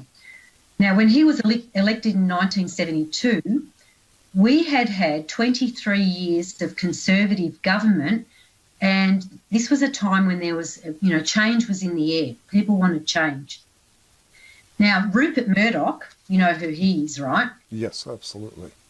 Okay, well, he's originally Australian. Mm-hmm. Yeah. He was an Australian man he was the proprietor of a group of papers called News Limited in Australia. Mm-hmm. Now, he was in support of Whitlam in the beginning. And there was this massive media campaign under the slogan, "It's time," which Murdoch, all these famous actors and other celebrities got behind. And Whitlam, he was elected, and he quickly implemented lots and lots of changes, new programs and policy changes. Now, he was very left-leaning. For example, a few of them, in just 2 short years, he terminated military conscription.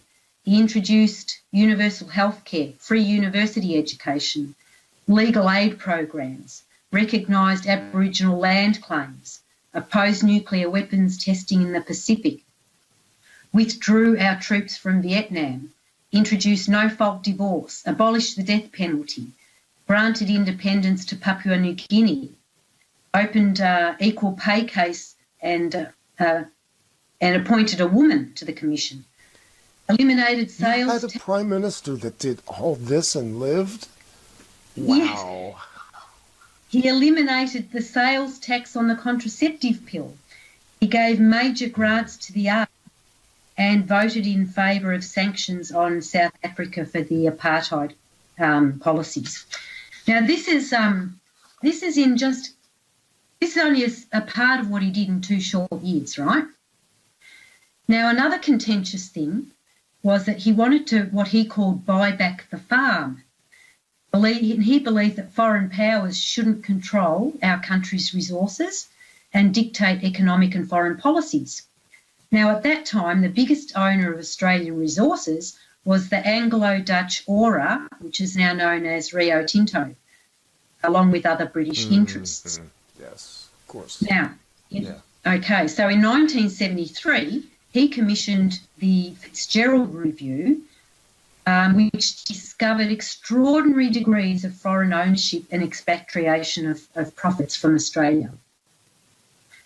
Now, the Foreign Investment and Review Board, he introduced that to monitor all foreign investment in Australia, and he passed legislation that mandated all proposals were to be checked by the Department of Treasury to ensure that they were in our national interests.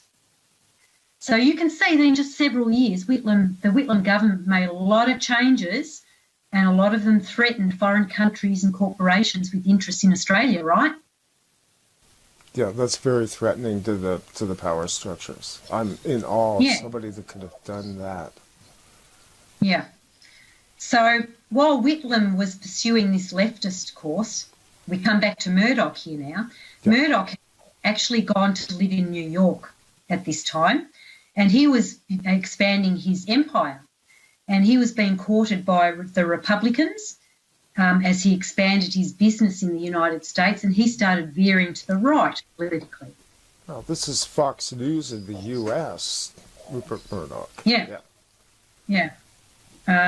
So anyway, Murdoch was infuriated with Whitlam when he rejected, or the Whitlam government rejected, a submission he made to waive foreign investment rules to allow him, Murdoch, to open a bauxite mine in Western Australia with US partners.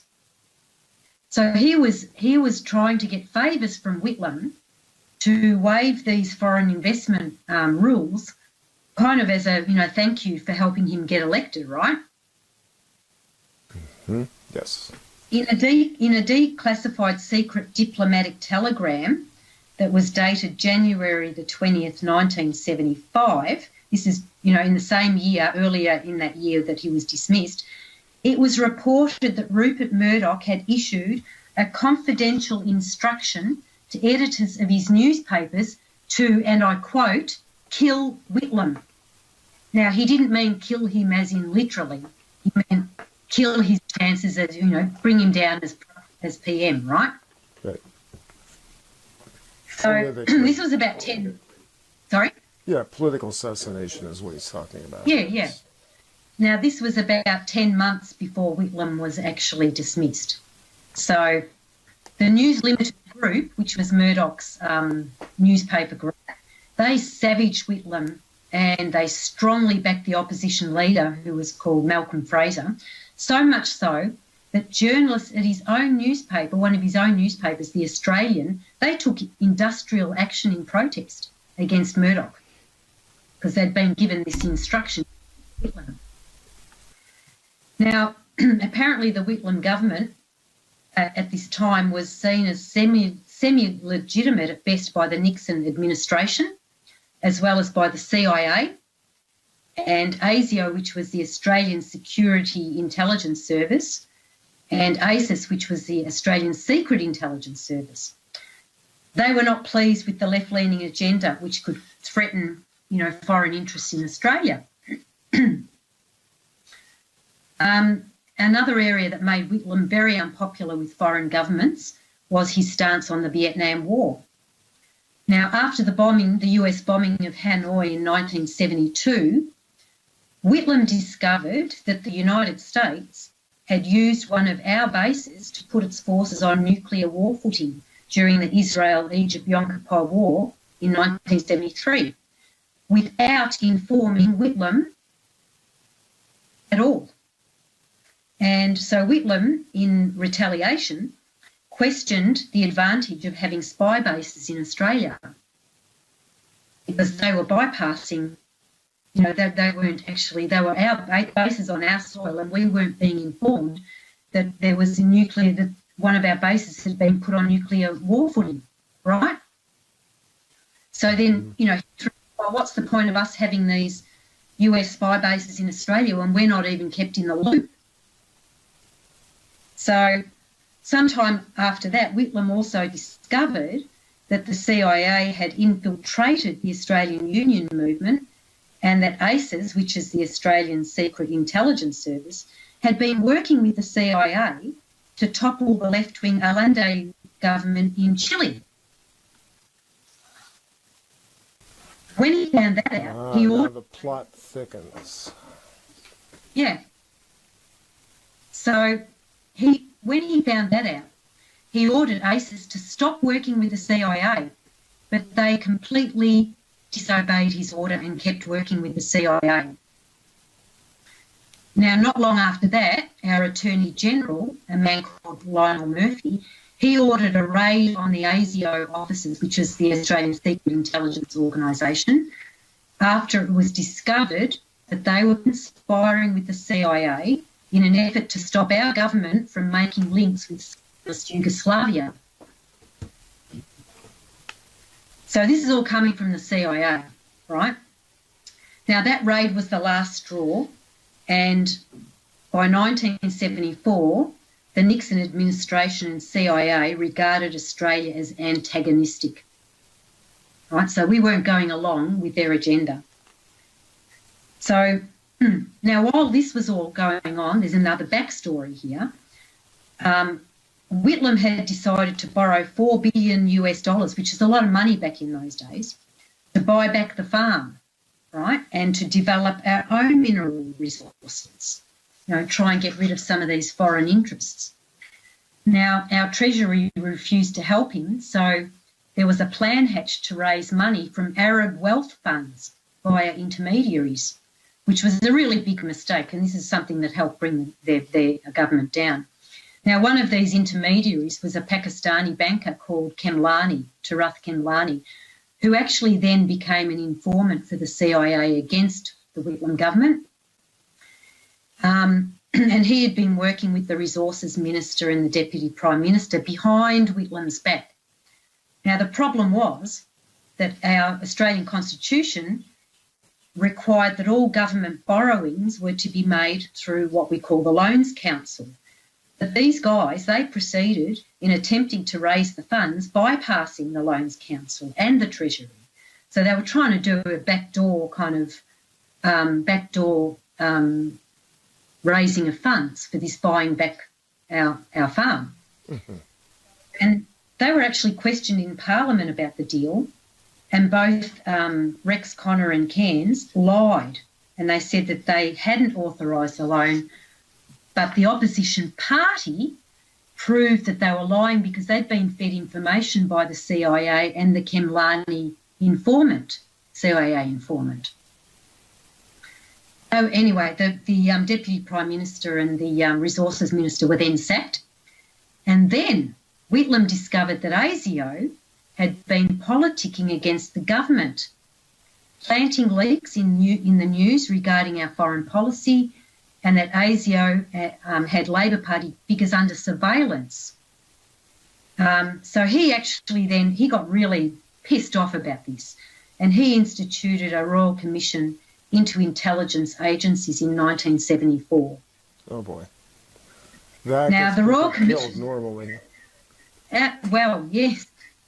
So this Royal Commission subsequently revealed that the head of ASIO, Peter Barber, had been compromised, and he was replaced by a Labor man from the Attorney General's department.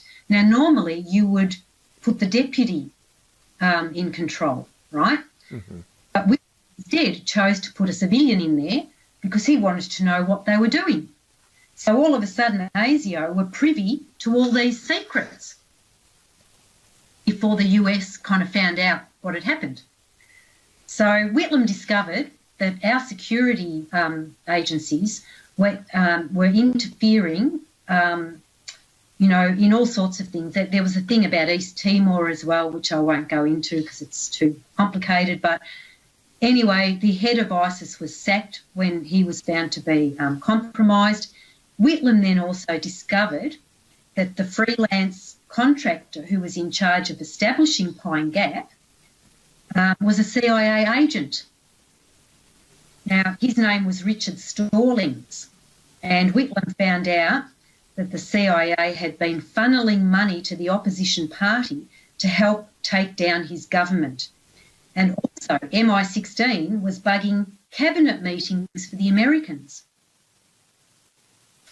So anyway, Whitlam announced that he was going to name all the CIA agents working against the Australian government when Parliament resumed. So he said that publicly.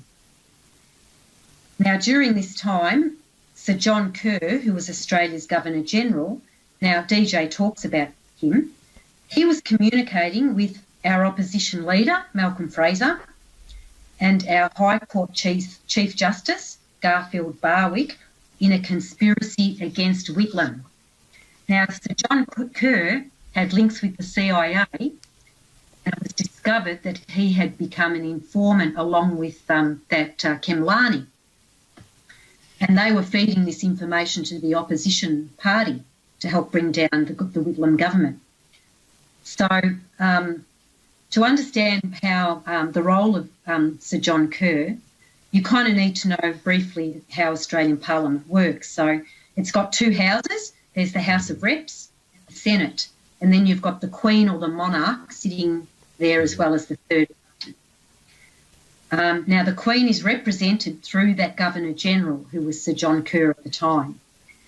Now, the Governor-General has executive powers granted through the Constitution, but is ordinarily bound by convention to act only upon the advice of the government or the Prime Minister.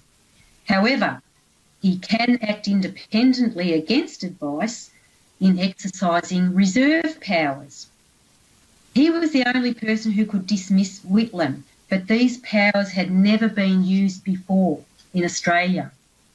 Now, just an interesting aside here. While we're on the topic of the Queen, Dark Journalist in episode 8 claims that Queen Elizabeth was behind Whitlam's sacking and that she had worked with Sir John Kerr behind the scenes. And he implied that they had colluded in her 1975 visit to Australia. And then he flashes these photos of the Queen shaking hands with Gough Whitlam and Sir John Kerr. Now, I'm not denying, I don't know, the Queen may have had some involvement, but DJ's got his facts wrong there as well, because the Queen did not visit Australia in 1975. She came to Australia in 1974 in February for 2 days, and this was almost 2 years before the dismissal. Right? He makes it sound like it was around the same time. It was about 22 months before. So back to Whitlam. Now, the real showdown for Whitlam began when he discovered a cable, because remember now civilians are privy to these, cables, that was meant to be agency to agency, saying that the CIA wanted ASIO to continue to lie to the government about Pine Gap's intelligence gathering and had named Whitlam as a security threat. So the CIA had named our Prime Minister a security threat. All right, that's pretty amazing stuff. So now Whitlam assumed that the CIA had been using Pine Gap to spy on him and his government, and he threatened to refuse to renew the leases for the Pine Gap base. Now, crucially, Pine Gap's lease was up for renewal on December the 10th, 1975. Now, ironically, Whitlam had indicated a year earlier that he would renew the lease, but in response to being named as a security threat in his own country, he said, and I quote, "Try to screw us or bounce us, then Pine Gap will become a matter of contention."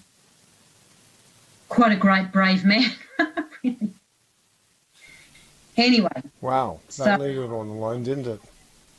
Yes. Now, the opposition party had used its numbers in the Senate to actually block our supply bills, and they wanted a new election.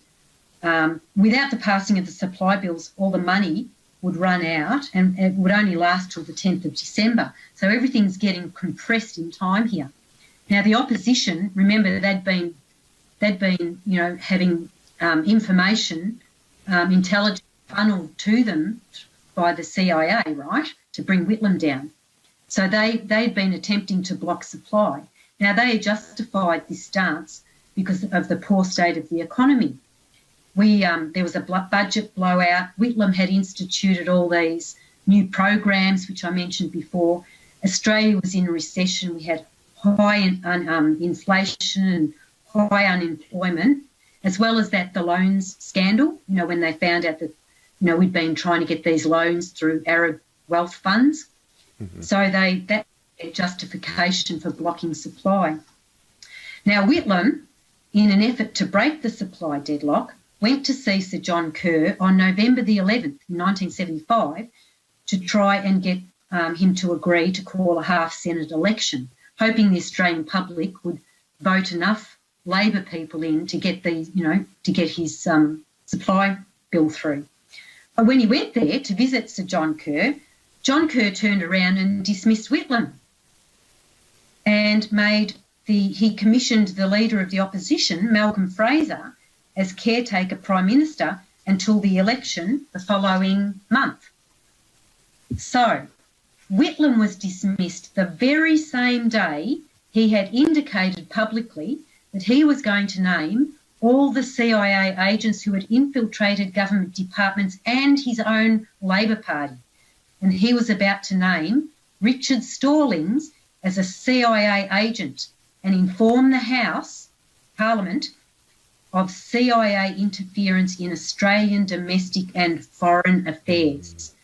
He never got to do any of that because Sir John Kerr sacked him on the very same day. Now, subsequent to that, there was an intense media campaign against Whitlam, led by Rupert Murdoch, and financed by the CIA. They lost the election the following month to a landslide win to the opposition. Now, interestingly, soon after Fraser's opposition was elected, that law requiring foreign investment proposals to be investigated by the Foreign Investment Review Board was repealed. Right, so no more oversight of, who was, foreign interests in Australian resources. And that's, I think that's, part of why Murdoch was involved in that as well. And he'd cozied up to some US pals over there. So that meant that foreign investments could once again have easy access to Australia. So it was discovered also later that what was referred to as the Whitlam problem, which is what how they referred to this Whitlam's agenda. He was the security threat, and it was called the Whitlam problem. He had been discussed urgently by CIA Director William Colby. You might remember him. That's a very prominent figure. So William Colby. Yeah, Colby. And the head of MI6, Sir Maurice Oldfield. Now, I'm not familiar with him, but apparently it was revealed later in these declassified documents that they had referred to the Whitlam problem and had discussed this urgently. In fact, there were over 11,000 secret diplomatic cables sent by the US Embassy in Canberra and consulates in Sydney and Melbourne between the years 1973 and 1976. Now, the WikiLeaks Transparency Group has actually incorporated a copy of the entire archive into a single searchable database that's available to historians, journalists and researchers. And actually these were part of some 1.7 million electronic documents that were transferred to the US National Archives and Records Administration in 2006 when they became declassified. So I don't know if you know about those, but anyway. So now, although many of these documents are yet to be studied, they reveal an extraordinary amount of Australian intelligence being leaked to Washington. Former Labor members of Parliament, party members, and at least one ex-Labor Prime Minister, I don't know if you've heard his name, Bob Hawke. He was our Prime Minister from 1983 to 1991. He was also Labor Prime Minister. He was actually identified in these documents as a US Embassy confidant. Anyway, just to sum up, dark journalists claim that Whitlam was dismissed because he was going to close down Pine Gap. Just not true. So DJ says, and I quote, one of the things he wanted to do when he got into office was to get the military bases out of Australia, and one of his targets was Pine Gap.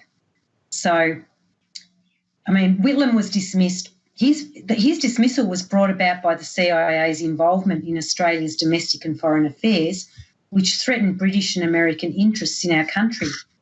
So Pine Gap's role in that was that it allowed the US administration to spy on the Whitlam government, but it had nothing to do with UFO technology at Pine Gap. It was basically the way to spy on what was going on in Australia. So I refute DJ's claim that Whitlam was dismissed because of Pine Gap. As you can see, and I've tried to summarise all this information, which was quite extensive, to get the big picture of who Gough Whitlam was, what he tried to do, and how that threatened the United States and Britain, and why it was important to get him out.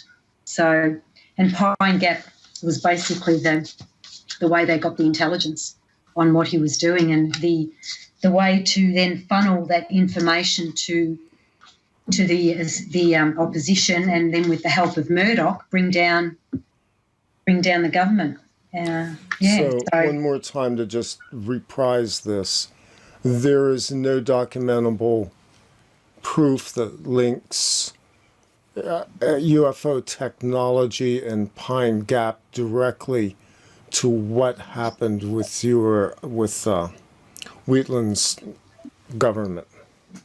He was dispatched. Yeah, absolutely none that I can find. And look, as I said before, Randy, I've looked into all this extensively. I was actually a teenager when he was dismissed. My father was very politically aware and savvy, and this was talked about a lot. And I've never heard of this link before with this is a fairly recent conspiracy theory that doesn't really, when you look into it, it has no legs. And once you actually look into what was happening in the political scene with the Whitlam government and the CIA involvement and the Murdoch press, it tells a completely different story. Well, this is the equivalent of stating that Richard Nixon was taken out of office over UFOs. I mean, you could make a tangential connection somewhere if you looked hard enough, but the direct facts don't. The narrative that you've just presented over the Wheatland affair is preponderance of evidence with vast amounts of data versus a conjecture statement with zero amounts of data. So we reject out of hand the claims made by dark journalists that Wheatland was basically dismissed on the basis of threatening to terminate Pine Gap and exotic UFO technology. Exactly, and that's why I felt the need to go into so much background detail on this. Yeah, I know, and it was extraordinary detail, and thank you for that, because I know you did incredible research on this. You and I have communicated over a course of about 2 months, and you've continued to send me data, and obviously putting this show together was not difficult. It's where you are right now in Australia, the very early morning hours. And it's not. It's afternoon. Oh, it's afternoon. Okay. Yeah. All right. It's late here, so. The international dateline's a real tripwire for me. Me too. You're not only on the opposite side of the world with a different time zone, you're in a different day and in a different season. So, yeah. Anyway, anything you wanna kick in at this point to kind of summarize? Because I think we summarized the major points on the first part of this, and then the last two were obviously Harold Holt and the Wheatland affair, which took a pretty substantial amount of digging around from your standpoint. Yeah. Well, basically, Harold Holt, I can't find any evidence to suggest he was got rid of because of Pine Gap. He's the one who signed the treaty. It was only the next year that he disappeared. He was all the way with LBJ, increased our involvement in Vietnam War, was friends with LBJ.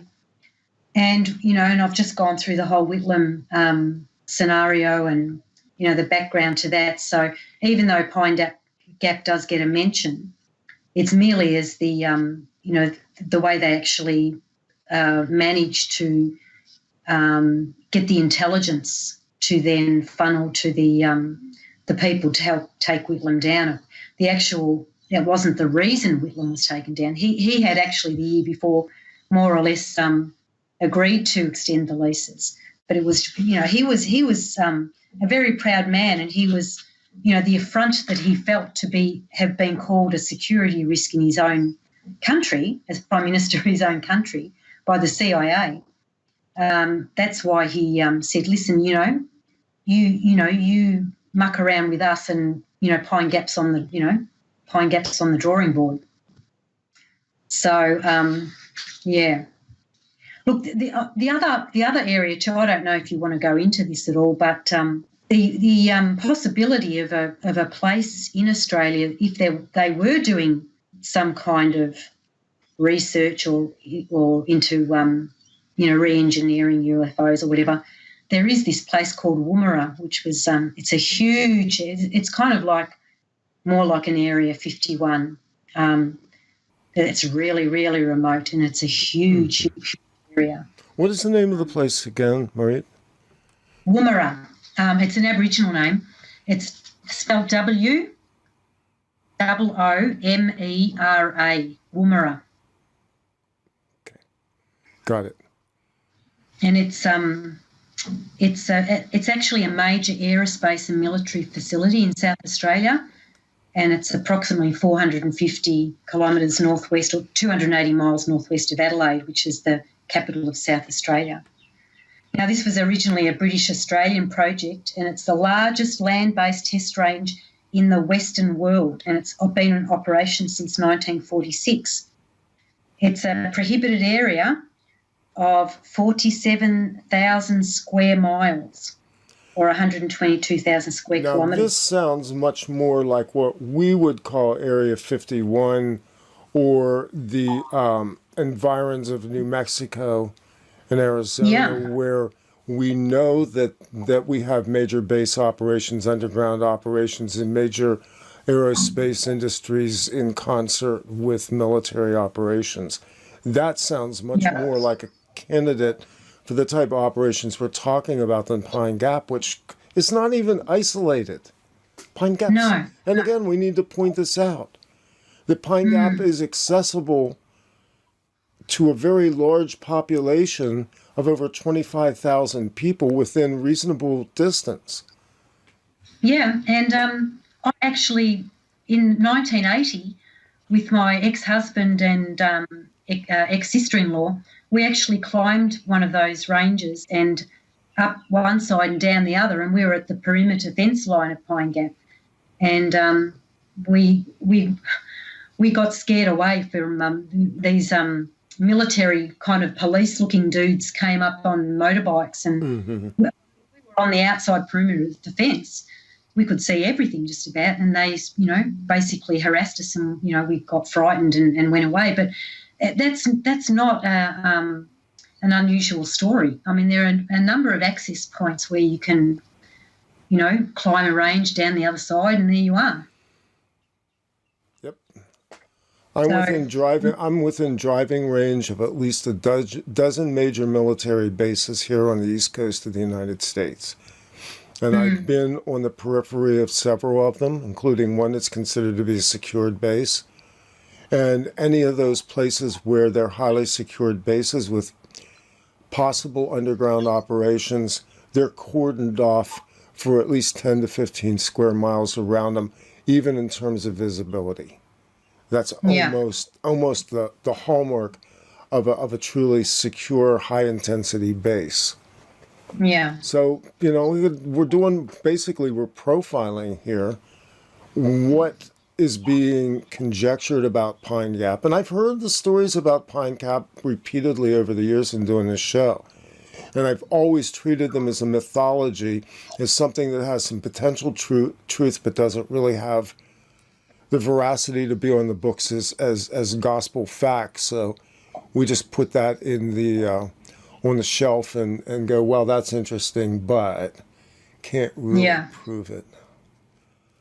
But with all the other nonsense about the naming of Pine Gap and making out that there's a military base in Australia called Prospero, and I mean, put all that together, and like all the evidence for his, that he says backs up his claim about what goes on at Pine Gap, none of it has legs.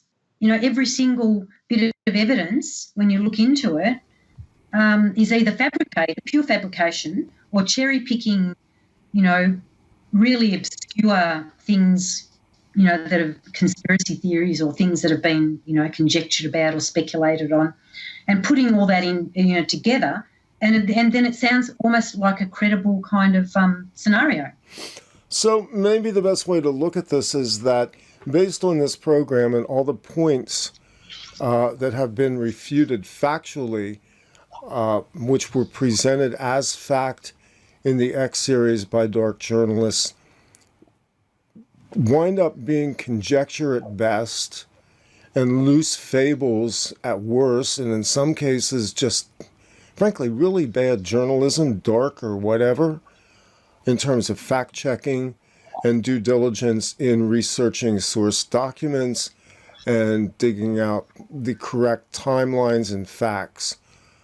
And I think both of our interests in doing this, Marie, was basically to put this on the record so that people can begin to assess what they're being sold as, quote, information, and understand that this may actually be a very fun series by dark journalists if you view it as entertainment, much like watching the X-Files or any number of other great science fiction shows out there, Fringe, whatever, but that woven within the fabric of facts is a lot of half-truths, sloppy resources, and very bad journalism. And that's why I call them episodes. But, look, as I said at the start, look, I've done the best I can without, I've tried to be as objective as I can and clear about having no agenda. Look, if I've missed something or if I've been inaccurate in some way, I'd like to know about it. And I'm not saying that I've got everything 100% right, but to the best of my ability, I've presented what I see as the facts. And from my anecdotal evidence, from knowing the area and doing the research, his story just does not hold up. And for anyone who's listening to his information on Pine Gap, for me, it's not valid. Well, I think that's probably a good place to leave it, Marie. You've done incredible work in putting this together. I thank you. I know that the people who hear this will be grateful for the work you've done, and we'll get all of this documentation put together and put it out. And you and I will talk again soon, I'm sure. Okay, and I'll send you those. I'll send you those attachments separately, I think, with the numbers. Excellent. Yeah. And we'll put this together and get it out. Thank you, my friend. All right. I guess it's afternoon in Australia in late spring, right? Yeah, but it's more like winter. We've got snow happening. I'm sorry to hear that, because it's actually winter here and it's cold right now.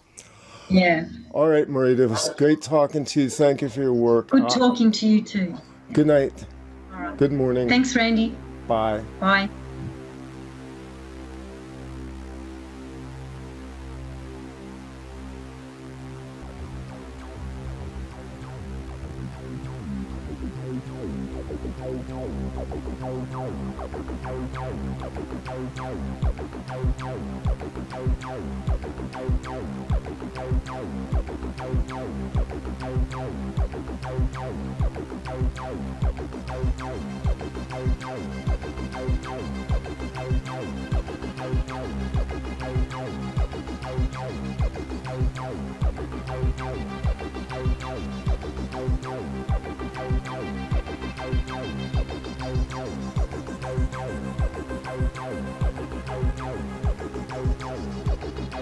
You are listening to Off Planet Radio at offplanetradio.com.